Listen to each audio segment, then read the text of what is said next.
అందరికీ నమస్కారమండి. Welcome to my channel.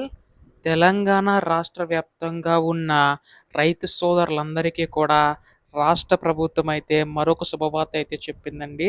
అది ఏంటంటే మనకిప్పుడు ఈ యొక్క రైతు భరోసా నిధులు అందలేని వారందరికీ కూడా రాష్ట్ర ప్రభుత్వం అయితే నిధులనేవి అందించబోతుందండి. అయితే మనకి ఏ జిల్లాలకు ముందుగా నిధులు అందించబోతుంది అన్న దానిపై ఈ వీడియోలో పూర్తి సమాచారం అంతా కూడా తెలుసుకుందాం. ఈ రైతన్నలందరూ కూడా వీడియోనైతే పూర్తిగా చివరి వరకు అయితే చూడండి. అప్పుడే మీకు పూర్తి సమాచారం అంతా కూడా తెలుస్తది. అంతకంటే ముందు చాలామందైతే వీడియోనైతే చూస్తున్నారు కానీ సబ్స్క్రైబ్ అయితే చేసుకోవడం లేదు. మీరు గనక సబ్స్క్రైబ్ చేసుకుంటే నేను పెట్టే ప్రతి చిన్న లేటెస్ట్ అప్డేట్ కూడా మీరు ఎప్పటికప్పుడు మిస్ కాకుండా తెలుసుకోగలుగుతారండి. అందుకోసం వెంటనే ఛానల్‌ని అయితే సబ్స్క్రైబ్ చేసుకోండి. అలాగే వీడియోకైతే లైక్ చేయండి. దీని ద్వారా మరికొంతమందికి ఈ సమాచారం అనేది తెలుస్తది. ఇంకా ఆలస్యం చేయకుండా వీడియోలోకైతే వెళ్ళిపోదాం. సో, ప్రస్తుతం మనకి రాష్ట్ర వ్యాప్తంగా ఉన్న రైతు సోదరులందరికీ కూడా ఉపయోగపడేలాగా రాష్ట్ర ప్రభుత్వం అయితే అనేక పథకాలనేవైతే తీసుకొచ్చింది కదండీ!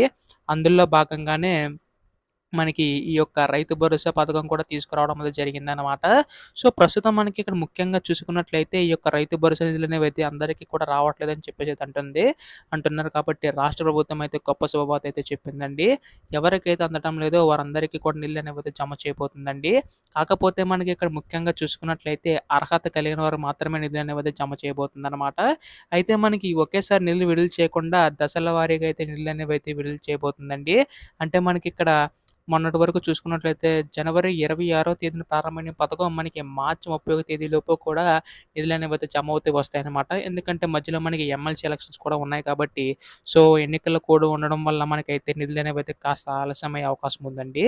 కాకపోతే ప్రతి వర్కర్‌కి కూడా వస్తుందని చెప్పేసి చెప్పడం అయితే జరిగిందనమాట.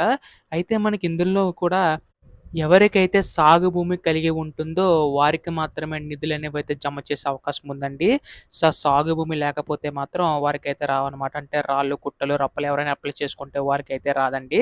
రాష్ట్ర ప్రభుత్వం కూడా తేల్చేసి చెప్పేసింది. సో, దీనివల్ల ఏంటంటే మనకి అర్హత కలిగిన వారికి మాత్రమే డబ్బులనేవైతే పడే అవకాశం ఉందండి. అయితే మనకి ఈ యొక్క నిధులు కూడా మనకి త్వరలో అయితే విడుదల కానున్నాయండి. ఇటువంటి లేటెస్ట్ అప్డేట్స్ అన్నీ కూడా మిస్ కాకుండా తెలుసుకోవాలనుకుంటే మాత్రం ఛానల్ అయితే సబ్స్క్రైబ్ చేసుకోండి. ధన్యవాదములు. జై హింద్.